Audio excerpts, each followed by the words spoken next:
आपल्याला जर वजन कमी करायचं असेल तर पाणी 100% दिवसभरात लागणार आहे तुमच्या वजनानुसार ते पूर्ण करा. सकाळी उठल्यापासूनच प्रयत्न करायचा की आपल्याला दर 1 तासानंतर जर ग्लास तर पित असाल तर किमान 8 ते 10 ग्लास दिवसभरात व्हायला पाहिजेत. आणि हे ग्लास जर आपल्याला मोजायला जमत नसतील तर साधं गणित आहे, 1 लिटरच्या बाटल्या दिवसभरात 3 वेळा संपवायच्यात.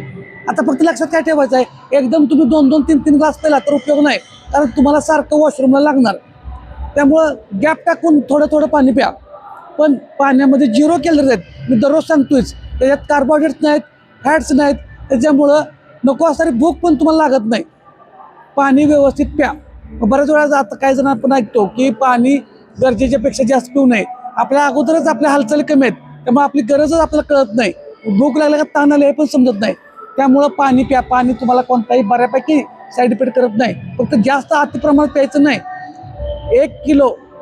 20 किलो वजनाला 1 लिटर पाणी लागतं अंदाजे. त्याचा बॅलन्स धरायचा 3-3.5 लिटरच्या आसपास आपण पिऊ शकतो. फक्त चालू करा. धन्यवाद.